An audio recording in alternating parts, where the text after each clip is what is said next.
This is the story of a man named Stanley. Stanley worked for a company in a big building where he was employee number 427. Employee number 427's job was simple. He sat at his desk in room 427 and he pushed buttons on a keyboard. Orders came to him through a monitor on his desk, telling him what buttons to push, how long to push them, and in what order. This is what employee 427 did every day of every month of every year. And although others might have considered it soul-rending, Stanley relished every moment that the orders came in, as though he had been made exactly for this job. And Stanley was happy. And then one day, something very peculiar happened. Something that would forever change Stanley. Something he would never quite forget. He had been at his desk for nearly an hour when he realized that not one single order had arrived on the monitor for him to follow. No one had showed up to give him instructions, call a meeting, or even say hi. Never in all his years at the company had this happened, this complete isolation. Something was very clearly wrong. Shocked, frozen solid, Stanley found himself unable to move for the longest time. But as he came to his wits and regained his senses, he got up from his desk and stepped out of his office.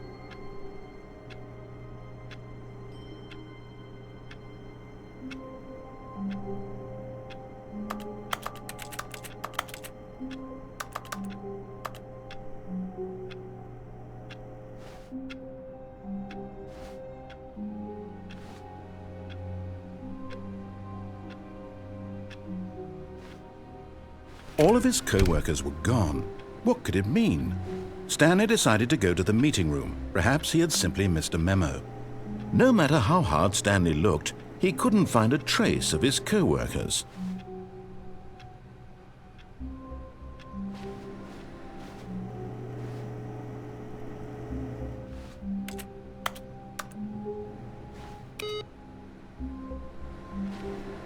Stanley went around touching every little thing in the office, but it didn't make a single difference, nor did it advance the story in any way.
Oh, and I guess this is where Stanley felt he needed to be right now, in this little hallway. Here, with no distractions, to study room 417. Not to actually enter it. No. That would be far too forward. Stanley wanted to know it from the outside. To see it not just with his eyes, but with his heart. He would know room 417 as no man or woman had ever known an office before. That ladder over there. Oh, and that little picture of a horizon or something. It's all just a never-ending parade of joy for Stanley.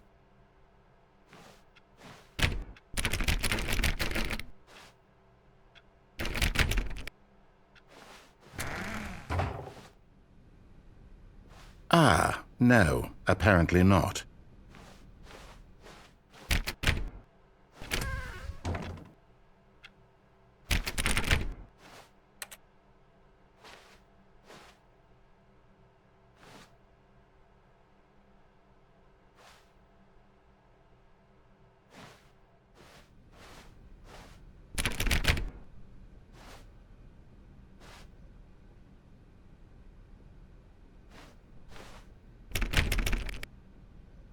When Stanley came to a set of 2 open doors, he entered the door on his left.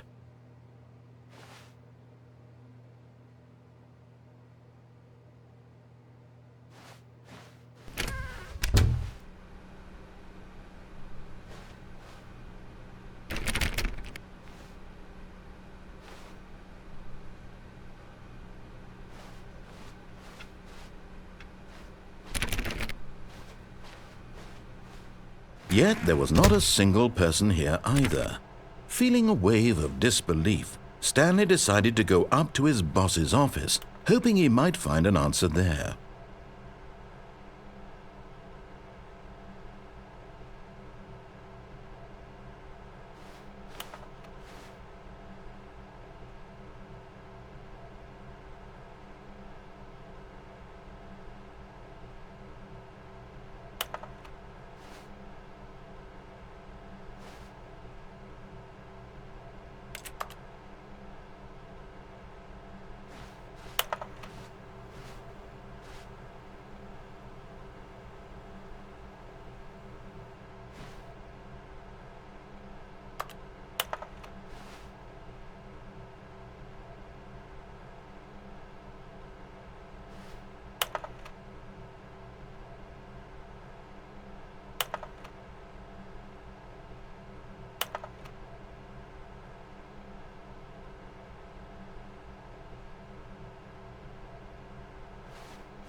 Stanley stepped into the broom closet, but there was nothing here, so he turned around and got back on track.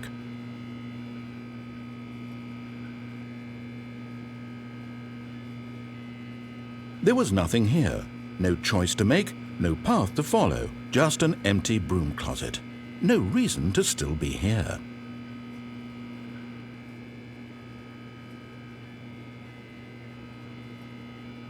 It was baffling that Stanley was still just sitting in the broom closet. He wasn't even doing anything. At least if there was something to interact with, he'd be justified in some way. As it is, he's literally just standing there doing sweet FA.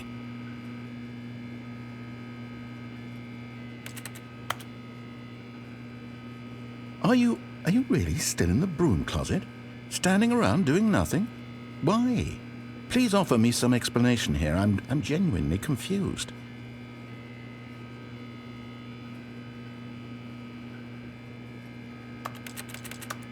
You do realize there's no choice or anything in here, right?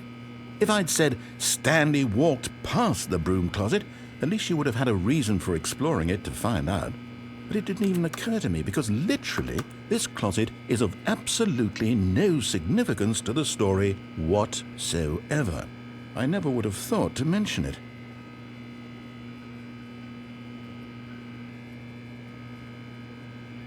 Maybe to you this is somehow its own branching path. Maybe when you go talk about this with your friends you'll say, "Oh, did you get the broom closet ending? The broom closet ending was my favourite." I hope your friends find this concerning.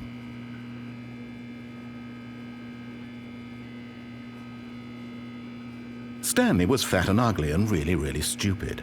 He probably only got the job because of a family connection. That's how stupid he is. That or with drug money. Also, Stanley is addicted to drugs and hookers.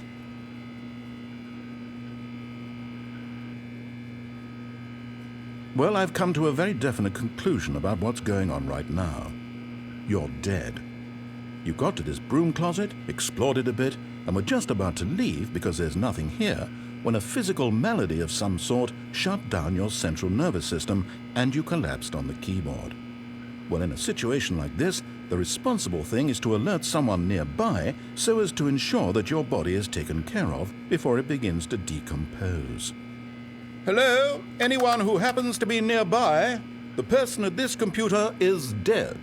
They have fallen prey to any number of your countless human physiological vulnerabilities. It's indicative of the long-term sustainability of your species. Please remove their corpse from the area and instruct another human to take their place, making sure they understand basic first-person video game mechanics and filling them in on the history of narrative tropes in video gaming, so that the irony and insightful commentary of this game is not lost on them. All right, when you've done that, just step out into the hallway.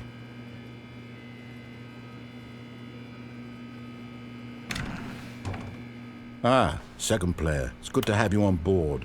I guarantee you can't do any worse than the person who came before you. You too? Unbelievable. I'm at the mercy of an entire species of invalids. Perhaps there's a monkey nearby you can hand the controls to. A fish? Fungus? Look, you can hammer out the details. I'm not particularly picky. I'll just be waiting for when you're ready to pick up the story again.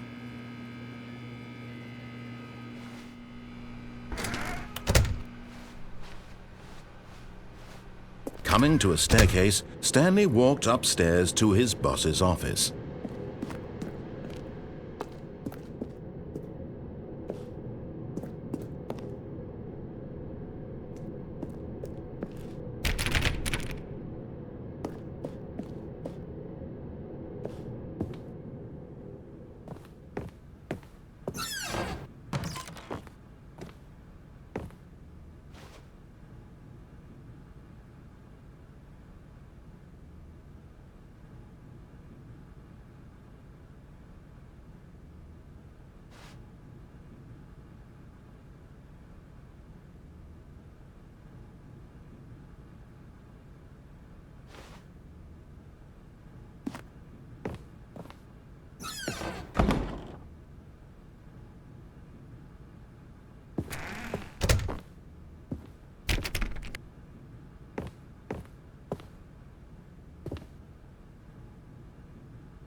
Stepping into his manager's office, Stanley was once again stunned to discover not an indication of any human life.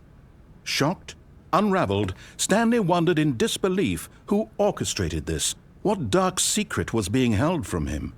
What he could not have known was that the keypad behind the boss's desk guarded the terrible truth that his boss had been keeping from him. And so the boss had assigned it an extra secret PIN number, 2845. But of course, Stanley couldn't possibly have known this.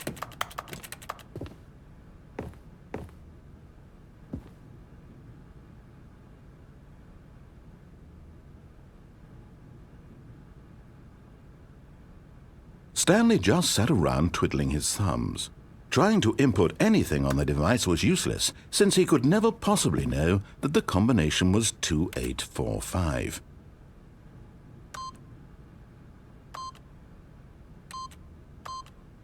Yet incredibly, by simply pushing random buttons on the keypad, Stanley happened to input the correct code by sheer luck. Amazing! He stepped into the newly opened passageway.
Descending deeper into the building, Stanley realized he felt a bit peculiar.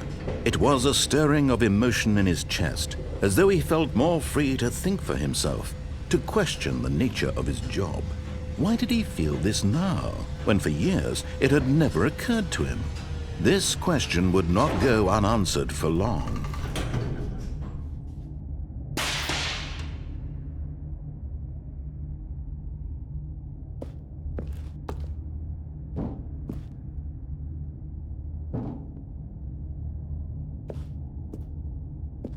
Stanley walked straight ahead through the large door that read Mind Control Facility.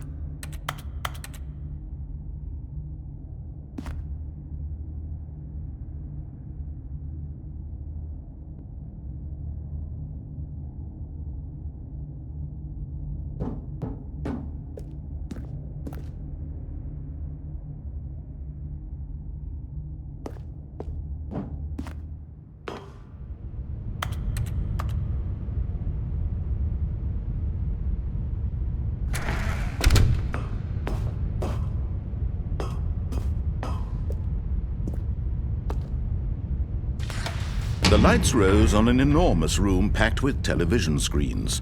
What horrible secret did this place hold? Stanley thought to himself. Did he have the strength to find out?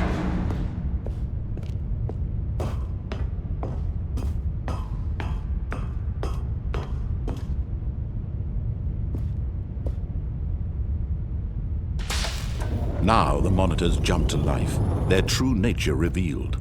Each bore the number of an employee in the building, Stanley's co-workers.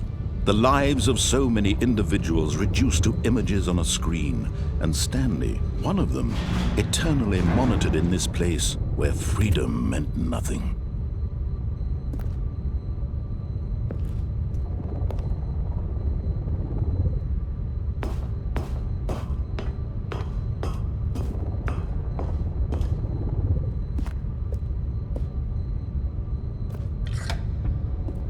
This mind control facility, it was too horrible to believe. It couldn't be true. Had Stanley really been under someone's control all this time? Was this the only reason he was happy with his boring job? That his emotions had been manipulated to accept it blindly?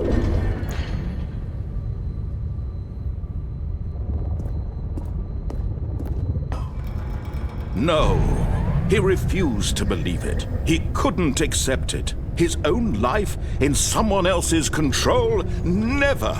It was unthinkable, wasn't it? Was it even possible? Had he truly spent his entire life utterly blind to the world?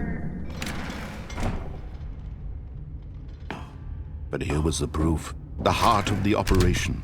Controls labeled with emotions, happy or sad or content, walking, eating, working, all of it monitored and commanded from this very place.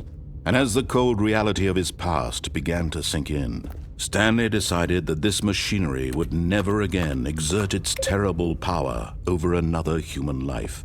For he would dismantle the controls once and for all.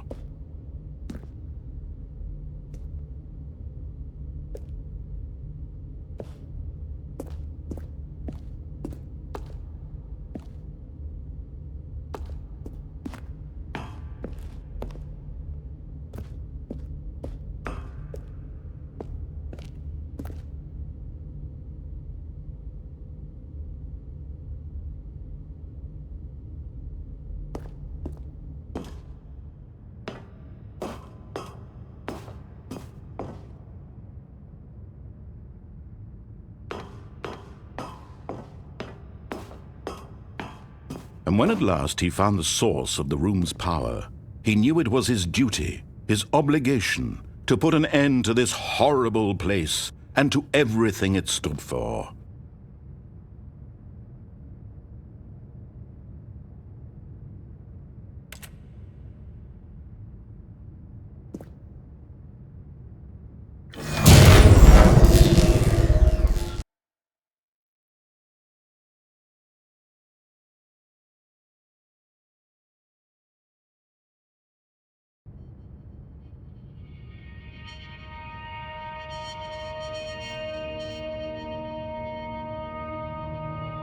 Blackness, and a rising chill of uncertainty. Was it over? Yes! He had won! He had defeated the machine, unshackled himself from someone else's command. Freedom was mere moments away. And yet, even as the immense door slowly opened, Stanley reflected on how many puzzles still lay unsolved. Where had his co-workers gone? How had he been freed from the machine's grasp? What other mysteries did this strange building hold? But as sunlight streamed into the chamber, he realized none of this mattered to him, for it was not knowledge or even power that he had been seeking, but happiness. Perhaps his goal had not been to understand, but to let go. No longer would anyone tell him where to go, what to do, or how to feel. Whatever life he lives, it will be his. And that was all he needed to know. It was perhaps the only thing worth knowing. Stanley stepped through the open door.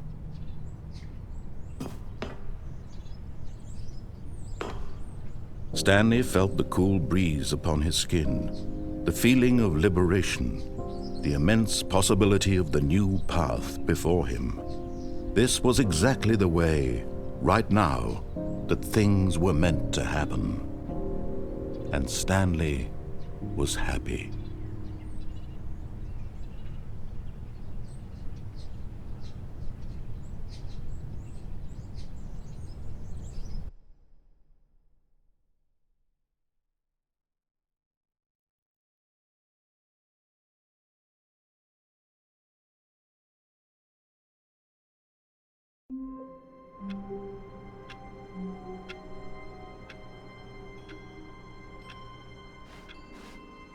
All of his co-workers were gone.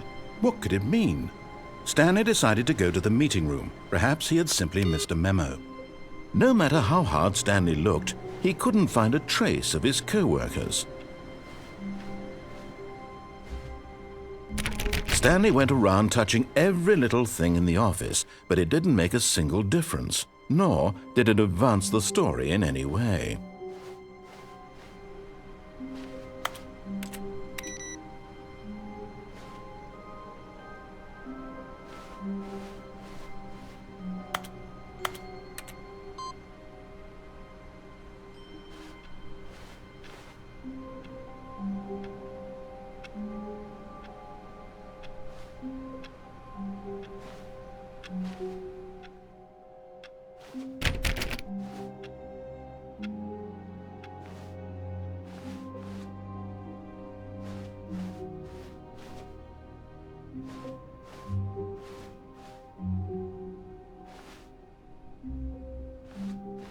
When Stanley came to a set of 2 open doors, he entered the door on his left.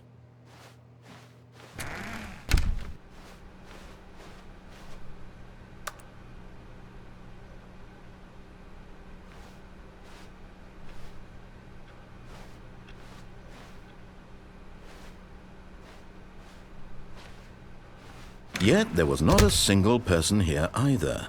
Feeling a wave of disbelief, Stanley decided to go up to his boss's office, hoping he might find an answer there. Oh no, no, not again. I won't be part of this. I'm not going to encourage you. I'm not going to say anything at all. I'm just going to be patient and wait for you to finish whatever it is you enjoy doing so much in this room. Please take your time.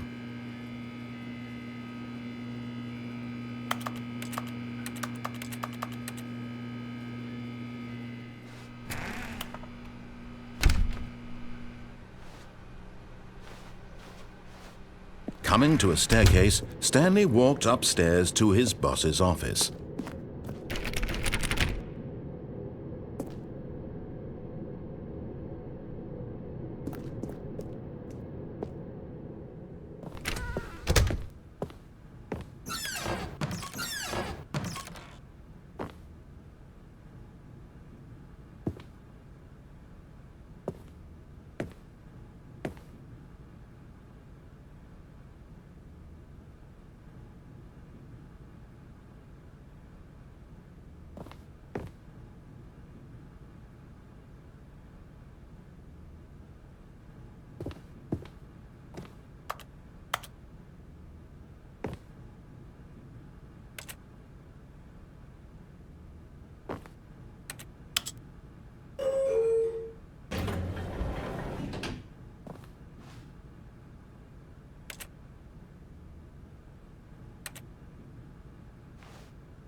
Stepping into his manager's office, Stanley was once again stunned to discover not an indication of any human life. What could it mean? Stanley wondered aloud to nobody. He began wildly tearing through papers on the boss's desk, pulling books off the shelf, looking behind paintings, desperate for clues to his situation. But his attention was caught by a keypad behind the boss's desk. What could its purpose be? In fact, this keypad guarded the terrible secret that lay buried below his feet. And so the boss had assigned it an extra secret PIN number, 2845. But of course, Stanley couldn't possibly have known this. Yet incredibly, by simply pushing random buttons on the keypad, Stanley happened to input the correct code by sheer luck. Amazing! He stepped into the newly opened passageway.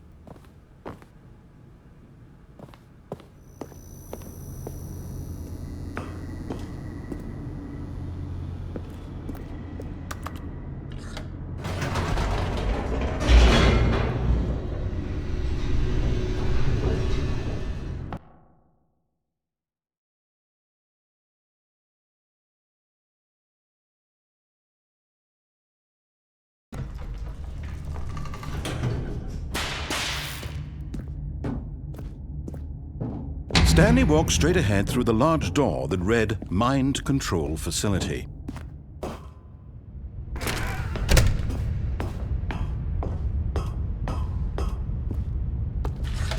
The lights rose on an enormous room packed with television screens. What horrible secret did this place hold? Stanley thought to himself. Did he have the strength to find out?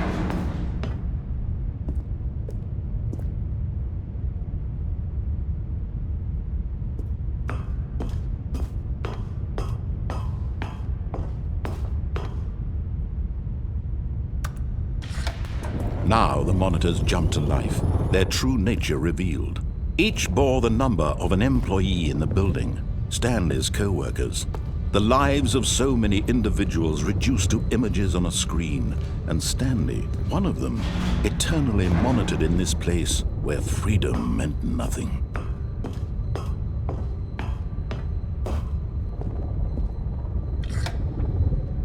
This mind control facility, it was too horrible to believe. It couldn't be true. Had Stanley really been under someone's control all this time? Was this the only reason he was happy with his boring job? That his emotions had been manipulated to accept it blindly?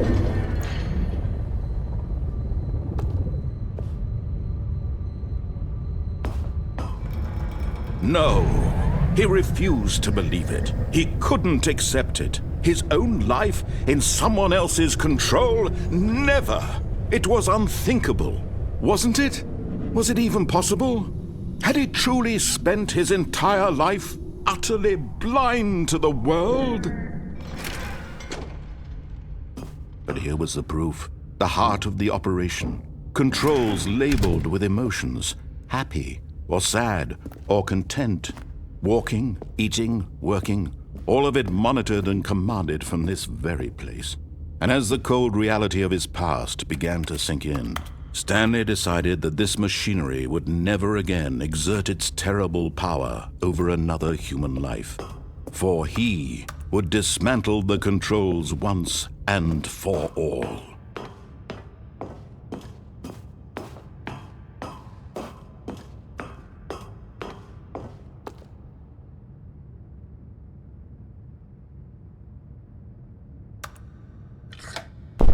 Oh, Stanley, you didn't just activate the controls, did you? After they kept you enslaved all these years, you go and you try to take control of the machine for yourself. Is that what you wanted? Control? Oh, Stanley, I applaud your effort, I really do. But you need to understand, there's only so much that machine can do. You were supposed to let it go, turn the controls off, and leave. If you want to throw my story off track, you're going to have to do much better than that. I'm afraid you don't have nearly the power you think you do. For example, and I believe you'll find this pertinent, Stanley suddenly realized he had just initiated the network's emergency detonation system. In the event that this machine is activated without proper DNA identification, nuclear detonators are said to explode, eliminating the entire complex. How long until detonation then? Let's say, 2 minutes. Now this is making things a little more fun, isn't it, Stanley? It's your time to shine. You are the star. It's your story now. Shape it to your heart's desires. Oh, this is much better than what I had in mind. What a shame we have so little time left to enjoy it. Mere moments until the bomb goes off. But what precious moments each one of them is. More time to talk about you, about me, where we're going, what all this means. I barely know where to start. What's that? You'd like to know where your co-workers are? A moment of solace before you're obliterated? All right, I'm in a good mood. You're going to die anyway. I'll tell you exactly what happened to them. I erased them. I turned off the machine. I set you free. Of course, that was merely in this instance of the story. Sometimes when I tell it, I simply let you sit there in your office forever, pushing buttons endlessly and then dying alone. Other times, I let the office sink into the ground, swallowing everyone inside, or I let it burn to a crisp. I have to say this, though, this version of events has been rather amusing. Watching you try to make sense of everything and take back the control wrested away from you, it's quite rich. I almost hate to see it go. But I'm sure whatever I come up with on the next go-around will be even better. My goodness, only 34 seconds left. But I'm enjoying this so much. You know what? To hell with it. I'm going to put some extra time on the clock. Why not? These are precious additional seconds, Stanley. Time doesn't grow on trees. Oh dear me, what's the matter, Stanley? Is it that you have no idea where you're going or what you're supposed to be doing right now? Or did you just assume when you saw that timer that something in this room was capable of turning it off? I mean, look at you. Running from button to button, screen to screen, clicking on every little thing in this room. These numbered buttons, no, these colored ones. Or maybe this big red button, or this door. Everything, anything, something here will save me. Why would you think that, Stanley? That this video game can be beaten? Won? Solved? Do you have any idea what your purpose in this place is? Stanley, you're in for quite a disappointment. But here's a spoiler for you. That timer isn't a catalyst to keep the action moving along. It's just seconds ticking away to your death. You're only still playing instead of watching a cutscene because I want to watch you for every moment that you're powerless. To see you made humble. This is not a challenge. It's a tragedy. You wanted to control this world, that's fine. But I'm going to destroy it first, so you can't. Take a look at the clock, Stanley. That's 30 seconds you have left to struggle. 30 seconds until a big boom and then nothing. No ending here, just you being blown to pieces. Will you cling desperately to your frail life, or will you let it go peacefully? Another choice. Make it count, or don't. It's all the same to me, all a part of the joke. And believe me, I will be laughing at every second of your inevitable life from the moment we fade in until the moment I say, happily ever after.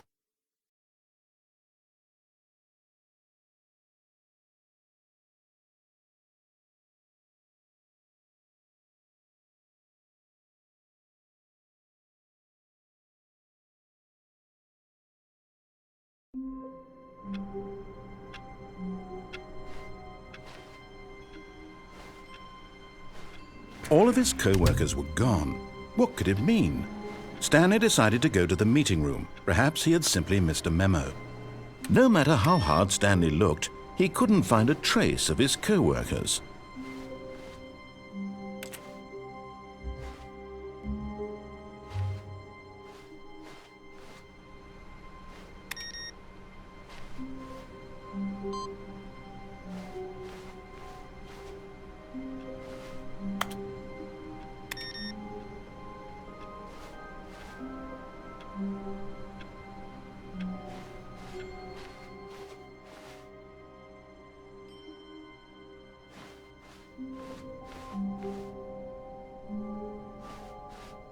When Stanley came to a set of 2 open doors, he entered the door on his left.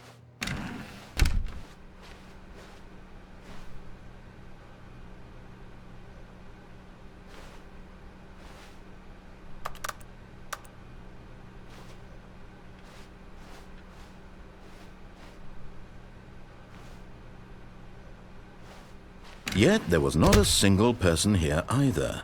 Feeling a wave of disbelief, Stanley decided to go up to his boss's office, hoping he might find an answer there. Coming to a staircase, Stanley walked upstairs to his boss's office.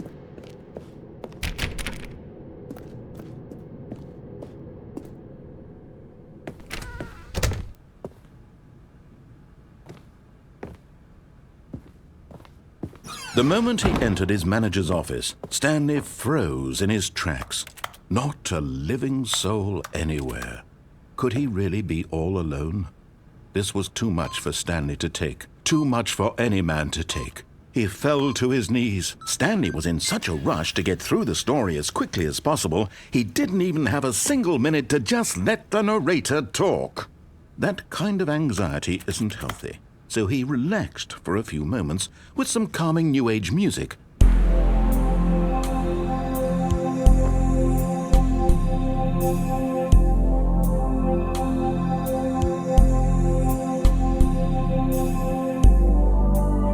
Feeling soothed and rejuvenated, Stanley calmly walked forward into the opened passageway.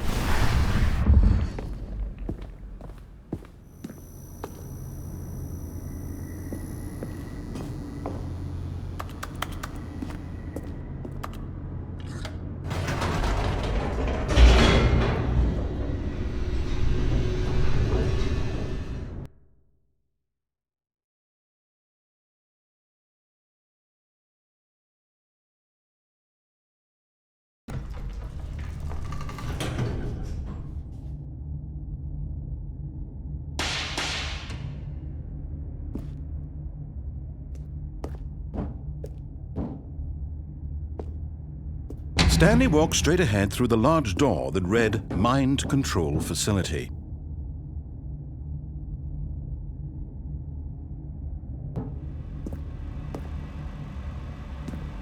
Although this passageway had the word Escape written on it, the truth was that at the end of this hall, Stanley would meet his violent death.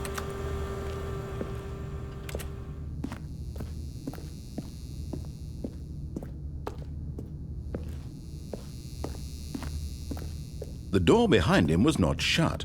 Stanley still had every opportunity to turn around and get back on track.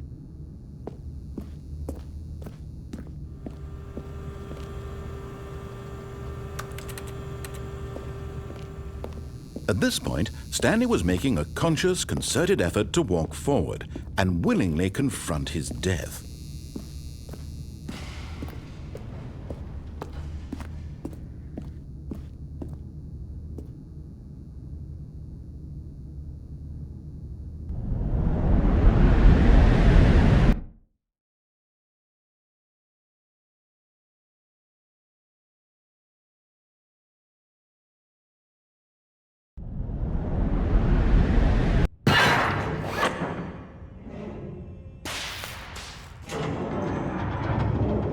As the machine whirred into motion and Stanley was inched closer and closer to his demise, he reflected that his life had been of no consequence whatsoever.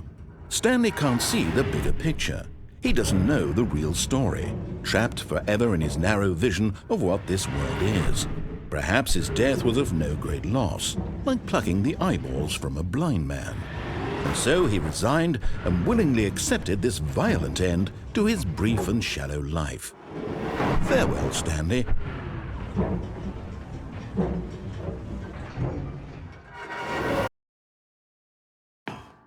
Farewell, Stanley, cried the narrator, as Stanley was led helplessly into the enormous metal jaws. In a single visceral instant, Stanley was obliterated as the machine crushed every bone in his body, killing him instantly.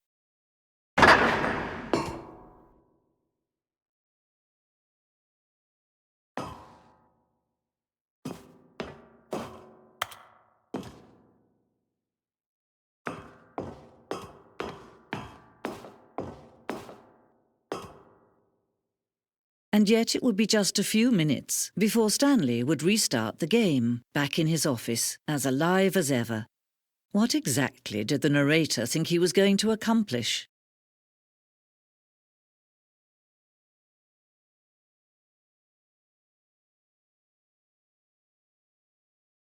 When every path you can walk has been created for you long in advance, death becomes meaningless, making life the same. Do you see now? Do you see that Stanley was already dead from the moment he hit start?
Now then, this elevator for sure would get him right back on track to where he was supposed to be in the story.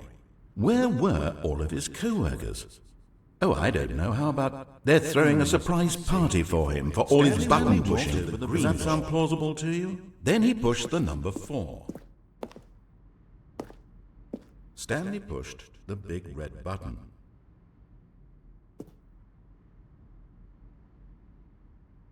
Stanley stood on the roof.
Oh, look at these two. How they wish to destroy one another. How they wish to control one another. How they both wish to be free. Can you see? Can you see how much they need one another? No, perhaps not. Sometimes these things cannot be seen. But listen to me. You can still save these two. You can stop the program before they both fail. Push escape and press quit. There's no other way to beat this game. As long as you move forward, you'll be walking someone else's path. Stop now and it'll be your only true choice. Whatever you do, choose it. Don't let time choose for you. Don't let...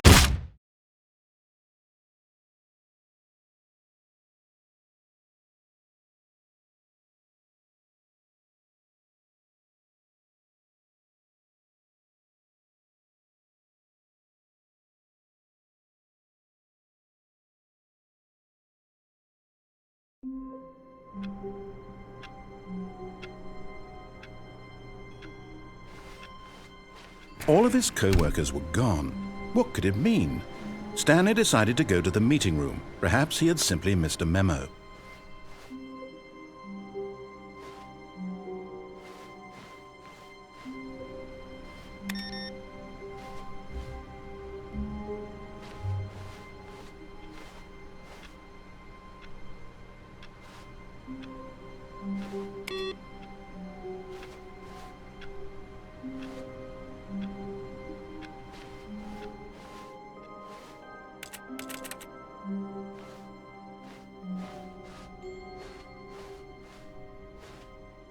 When Stanley came to a set of 2 open doors, he entered the door on his left.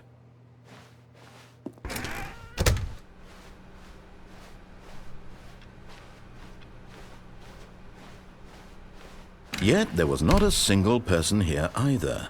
Feeling a wave of disbelief, Stanley decided to go up to his boss's office, hoping he might find an answer there. Coming to a staircase, Stanley walked upstairs to his boss's office.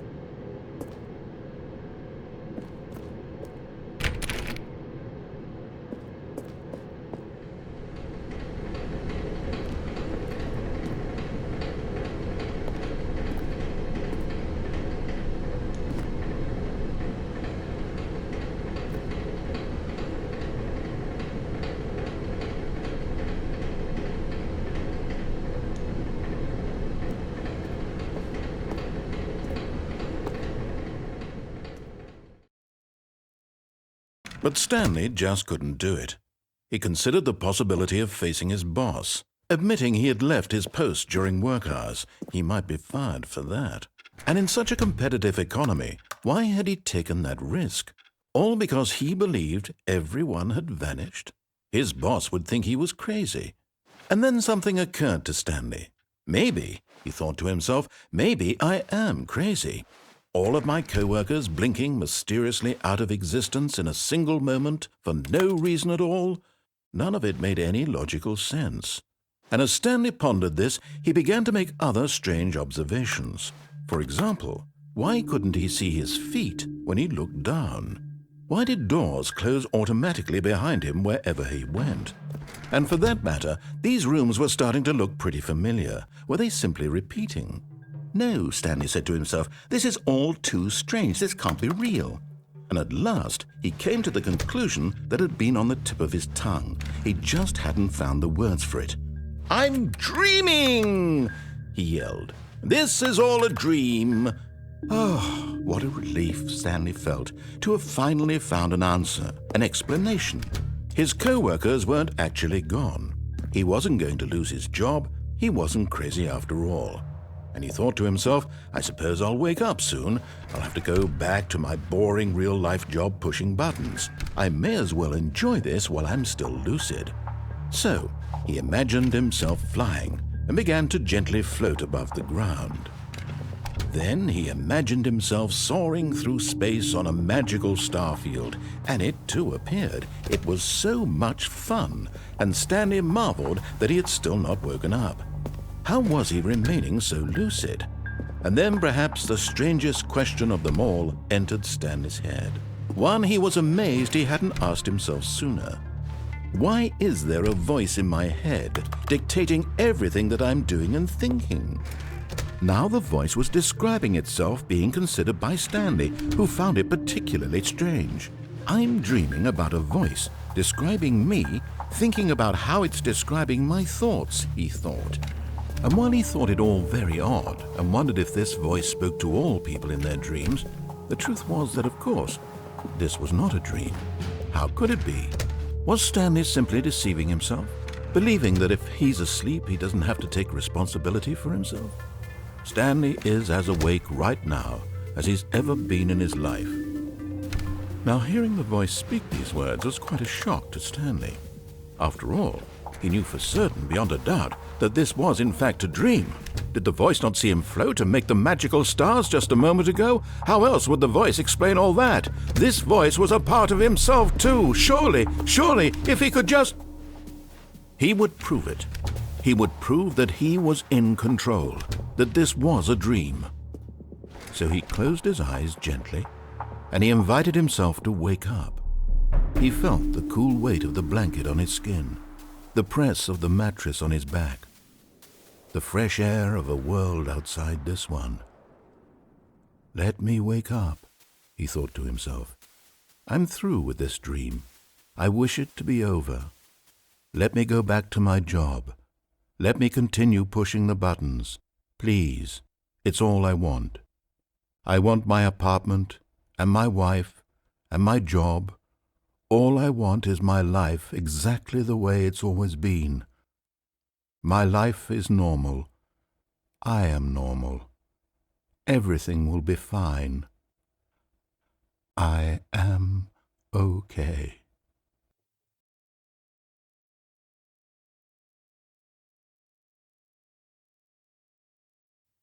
Stanley began screaming. Please, someone, wake me up. My name is Stanley. I have a boss. I have an office. I am real. Please, just someone tell me I am real. I must be real. I must be. Can anyone hear my voice? Who am I? Who am I? And everything went black.